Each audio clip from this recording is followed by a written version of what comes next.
September 20, 1914. My pen is mute, for thought is silent, but my heart aspires to Thee, O Lord, uniting Thee with our Divine Mother in one love, one veneration. And through Thee, the entire being strains towards the ineffable, beyond being, beyond the very silence that is united with that. September 22nd, 1914. O Lord, Thou who art on the threshold of the unknowable, I greet Thee. And is it not Thou greeting Thy own self in the unthinkable essence of being, in its immeasurable depths, and even in its most external realizations? For the being is Thyself, whatever its mode of existence, and the unthinkable eternal is also Thyself in Thy essence. And this integral consciousness Thou hast made ours, so that we may be Thyself, not only in fact, but consciously and effectively.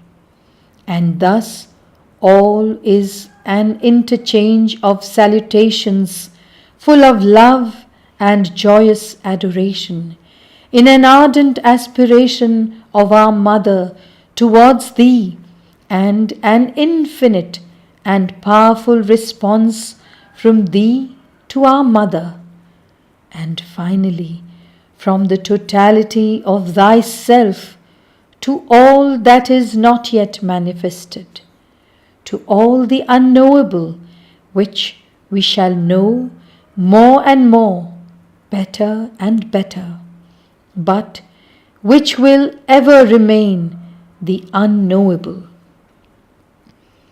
In the absolute silence, all is, now and eternally. In the universal manifestation, all will be in a perpetual becoming. In the perfection of consciousness and the integral life, the being sings a canticle of gladness for that which at once is and will be eternally. Hail to Thee, Master of the world! Art Thou not the intermediary between what is and what will be, even while being simultaneously what is and what will be? O marvelous immensity, perceptible and indefinable at once! In an integral illumination, I bow to Thee. September 24th, 1914. How present Thou art in our midst, beloved Mother! It is as if Thou wouldst assure us of Thy complete assistance, as if Thou wouldst show us that the will, which means to manifest through us, has found in us instruments which can realize its law by placing it in complete accordance with Thy present possibilities.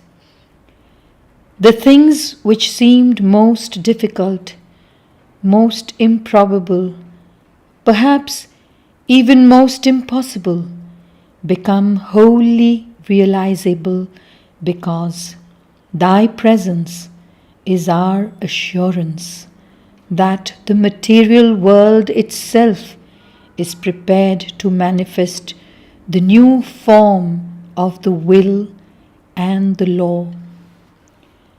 I greet thee in the joyful plenitude of perfect harmony, thee, thy principle, and thy works.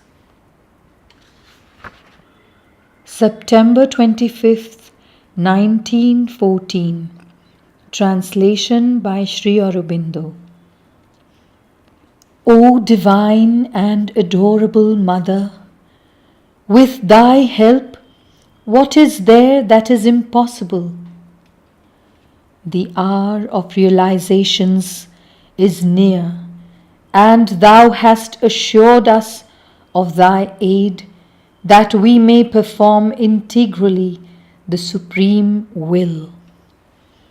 Thou hast accepted us as fit intermediaries between the unthinkable realities and the relativities of the physical world, and thy constant presence in our midst is a token of thy active collaboration. The Lord has willed, and thou dost execute. A new light shall break upon the earth.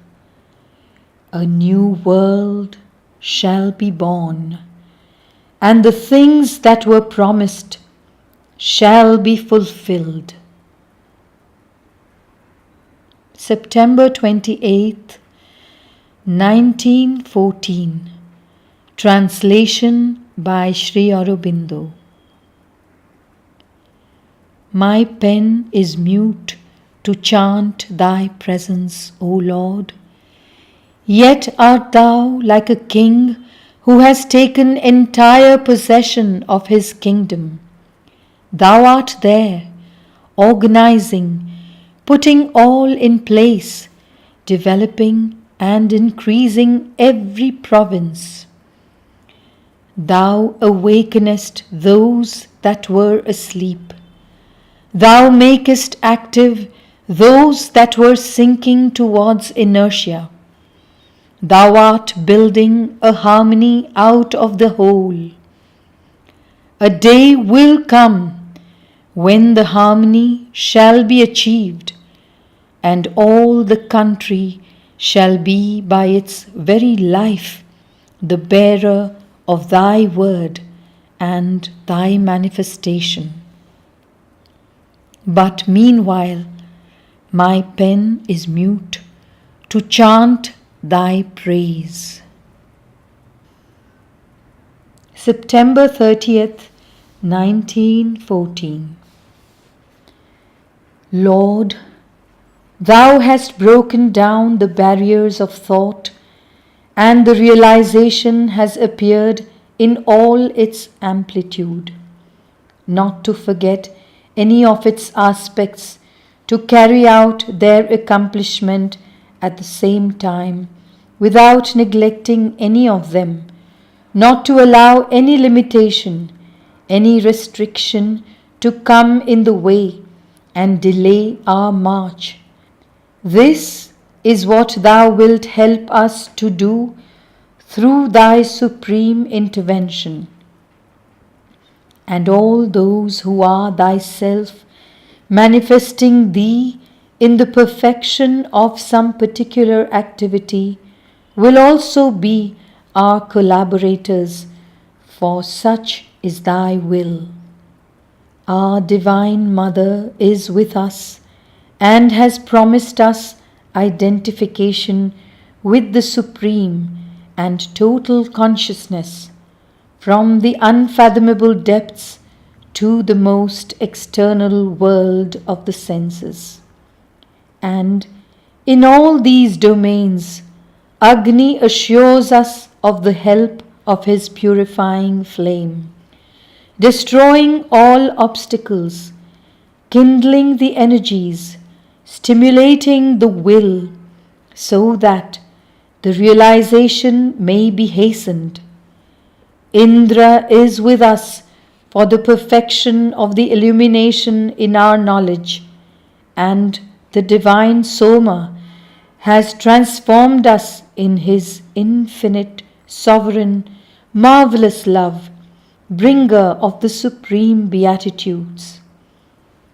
O divine and sweet Mother, I bow to Thee with a rapt, ineffable tenderness and with infinite trust.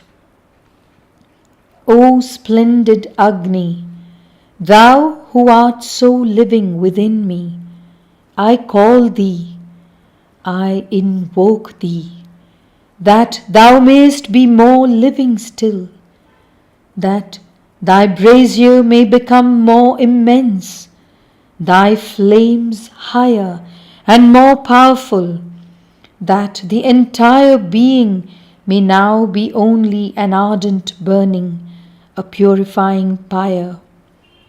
O Indra, I venerate and admire Thee. I implore Thee that Thou mayest unite with me, that Thou mayest definitively break down all the barriers of thought, that Thou mayest bestow upon me the divine knowledge.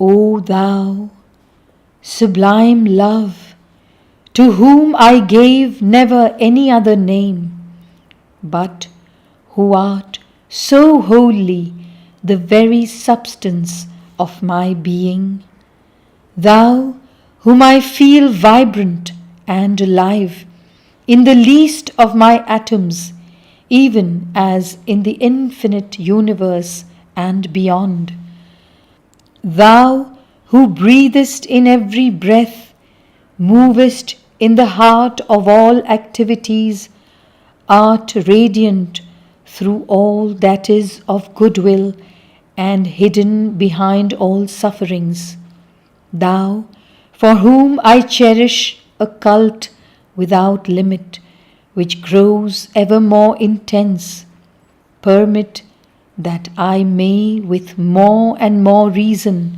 feel that I am Thyself wholly. And Thou, O Lord, who art all this made one and much more, O Sovereign Master, extreme limit of our thought, who standest for us at the threshold of the unknown, make rise from that unthinkable some new splendor, some possibility of a loftier and more integral realization, that Thy work may be accomplished and the universe take one step further towards the sublime identity, the supreme manifestation. And now my pen falls mute, and I adore Thee in silence.